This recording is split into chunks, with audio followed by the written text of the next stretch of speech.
Hello, looks like just the two of us to get started here. So just quickly, a quick start on SCMT, be part of the solution. We're going to keep things fairly informal here, keep it as a question and answer type format. Just as you can see on the screen there, let me know if you can't see the screen. Quick facts about SCMT is a 2-year diploma located in Penticton, British Columbia. So we are obviously a part of Okanagan College, but we are the only technology program in Penticton, the remaining being in Kelowna.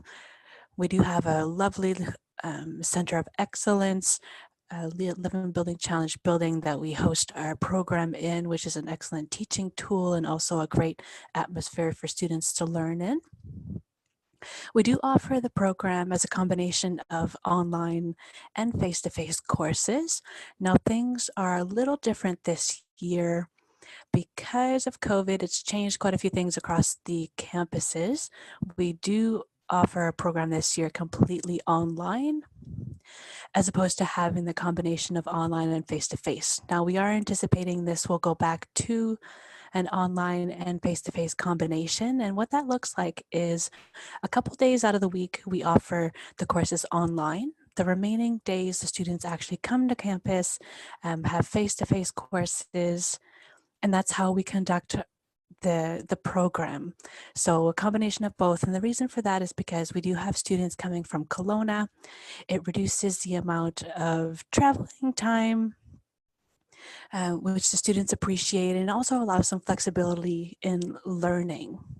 So face-to-face is Monday and Friday for the first year.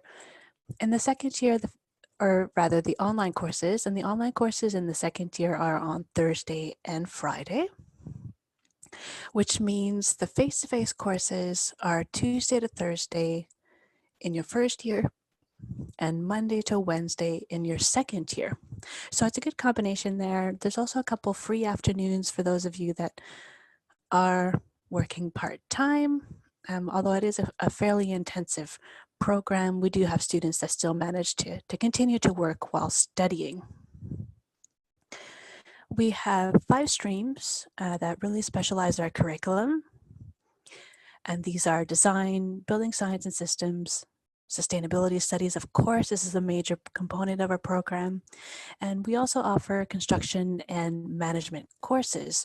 Now, these are really hierarchy type courses. They really stretch throughout the different specializations, and it allows for the students to have a well-rounded education in both the building science as well as the actual practical implementation of projects.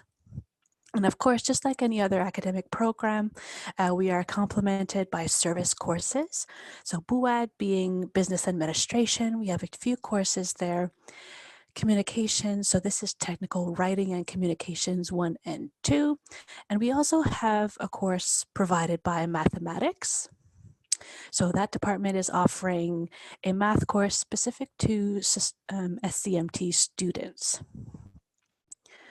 The other thing to note here is we do offer co-op opportunity.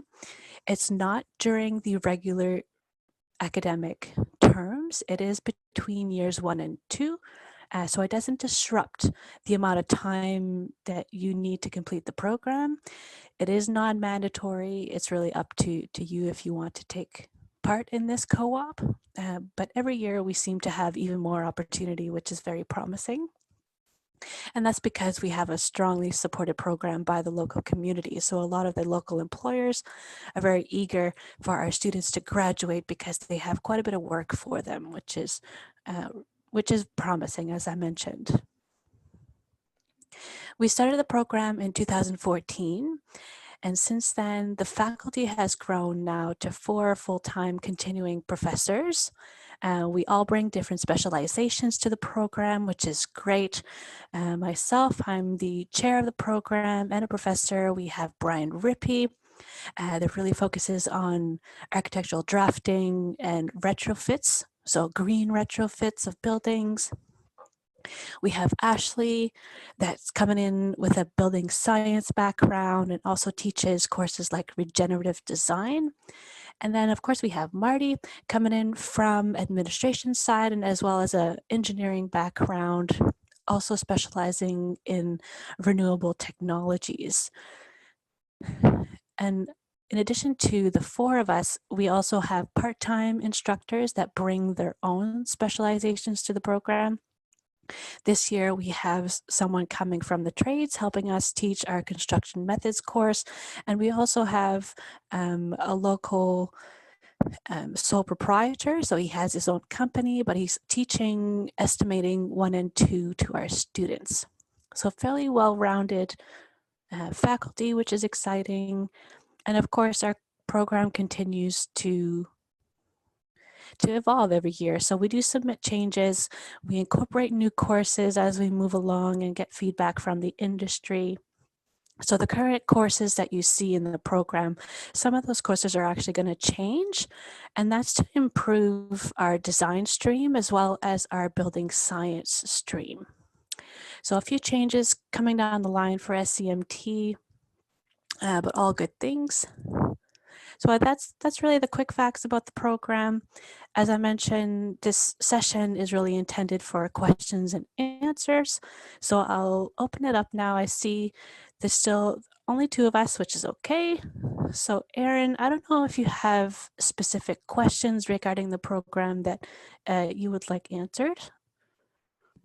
I actually work in the co-op department, Amy, and Okay. so I'm here. I honestly just wanted to learn a little bit more about SCMT since I'm a little bit newer to the department, and obviously it's one of our co-op programs. So There you go. so it was really good to know. I guess my biggest question would be in regards to co-op would just be like, when students are taking this course, like what most commonly do you hear of like their career goals post-grad? So recently, it's mostly been energy advising as well as retrofit and design. So Okay. and because of that, we have some companies that are or some students rather, that are currently registered with NRCan as energy advisors, which is actually quite good. And then we have another graduate that's actually Brendan. He is going to take on a co-op student next summer, and he's in energy advising as well. Sweet. Awesome. And then Kim Larson is a local employer. She's also a part of our program advisory committee. And she's going, I'm hoping Catherine Hall and Gulshan, I think is how you say her name. Yes. Yeah, I think they're going to be connecting with her, and she's interested in having one or multiple positions for the students. And with her, she's a luxury residential design build company in Kelowna. So very high-end homes, and she will offer on-site training. So on kind of the tools side of things, but I'm hoping also on the design side. Oh, awesome. And yeah, so those types of positions I think are what the students would love to end up doing after they graduate. Cool. Yeah, and I love Yeah. to see that you had like co-op opportunity and strongly supported by local community. I love that that was like a main thing because we're just trying to make sure, especially since we have such a new team, and I know like Mm-hmm. some like some like programs weren't kind of paid attention to as much as others. So we're just trying to make sure that like everyone knows about us and that we have a good understanding of like what students are looking for, as well as faculty as well from us. So yeah, no, that was really good. I don't think I have any other questions. So Okay, that's fine. Yeah. Yeah, I'm pretty excited about the turnover in co-op. It seems like there's a new eager team to get things going, and Galshan's been in contact a couple times, and she has a session with, I'm not sure if Catherine's going to be joining, but November 20th with our first years. awesome.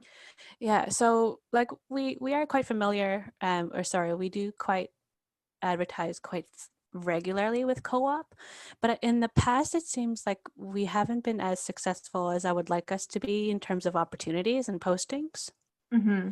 So is there a way, can our students actually see the postings that are available before joining, or how does that part work? So usually what I'll do is like when even when I run like an info session, usually I'll show them like kind of what the co-op job board looks like. And then usually what I'll do is go through like, because you can on the co-op job board look at the last year's jobs. So usually I'll Okay. kind of show them that and like show them like what type of companies we've worked with and things like that.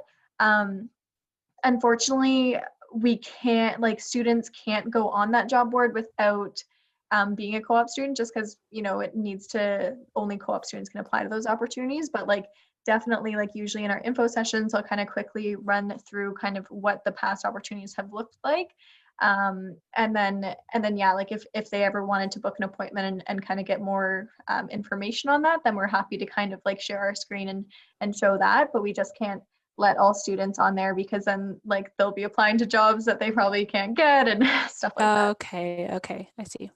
Yeah, that Yeah. makes sense. So do you know currently how many postings you have for SCMT, or does it specifically work for a department, or do you kind of cross list across like civil SCMT? So here, let me pull it up quickly. As you kind of already alluded to, mostly it is like Gulshan and kind of Catherine like spearheading SCMT. So I'm not as familiar with like Okay, those specific, but I can actually pull it up right now. So let me sure. see. When do they, just because it isn't really my program, when do they normally go out onto co-op? So they would be May to August. Okay, So so they're just a summer placement. Yeah. so I do see that there's one position right now through Ignite Sustainability, Yeah, but that's I would Brendan. think, okay, awesome. So that's Brendan, but I would say that probably too, um, since most of the time they don't go out till May, we probably won't see many positions until like the end of December, early January, I would think, because usually employers will kind of start advertising about 4 months in advance or so. Okay, and how long is the application to kind of receiving a job process? So it depends on the company. Like usually what happens is usually the job is open for like 2 weeks. And so the student would apply within those 2 weeks to the job.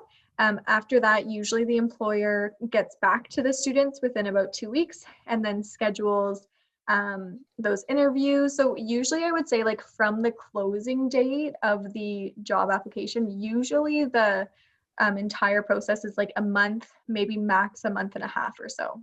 Okay, so they'd know by like mid-February, latest. Exactly. Okay, early March. Exactly. Okay. Because like even this one too, like even though it's already posted, his application deadline is actually March 31st. Oh, So it does depend like when they're going to close. Like I would think the on average like most students would probably know in about March, I would think. okay, well that's good. And Yeah. can let's say SCMT students become co-op students, are they restricted to only SCMT postings? No, they can see all of them. Okay, and are the postings kind of revert the other way? Are they specific to SCMT, or so everyone can apply to those as well? So they are, so basically like when we put them in, we like tag them with certain programs. So if we see one that like, especially with a lot of the engineering technologies, like sometimes they will overlap, or even I would think like civil and SCMT might overlap in some places. So then you'll see that like it's listed under both civil and SCMT. But so most like students could see all of the opportunities for all places, but most students will only like apply for ones that are under their program, because it needs to be relevant to their schooling in order to be a co-op. Okay, got it. Okay. I'm just wondering because our students have diverse backgrounds. Like some of them come from biology, some come from civil, like it really, and some are Red Seal tradespeople. Mm-hmm. So right, like if they couldn't find something, or they are not successful in competing for an SCMT posting, is there merit for them to apply for maybe a different co-op that's not exactly SCMT, but like just for them to find employment? I would think so for sure. Like to Okay. me, the biggest thing when we're looking at co-op is like, is this helping you progress related to like your schooling? So even if it wasn't specifically SCMT, but it was one of the other engineering technologies, I Hmm. probably would allow them to do that because I would think it would be progressing them to put some of those skills they have learned from school into practice because that's kind of what co-op is all about.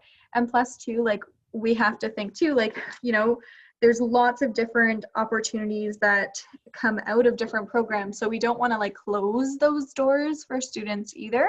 Hmm. Um, so usually what happens, like, because some students can even self-source co-ops and they'll look on different job boards, or maybe they already have a job and they want to use that as their co-op or whatever it may be. So usually I'll just kind of look at the job posting and see if it has something to do with their program. And if not, even just having like a candid conversation with the student, say, hey, how do you think this will help you progress with your career? Hmm. Okay. And as long as we kind of get some good answers with that, then we have no problem with them not kind of fitting in the cookie cutter. Okay, sounds good. Yeah, Yeah, that makes sense. Okay, great. yeah, cool. Well, it was great talking to you, Amy. And Yeah, you as well. Thanks for joining. of course, you're very welcome. And I hope you have a great rest of your Sunday. Thanks. You as well, Erin. Have a good day. Thanks. Bye. Bye.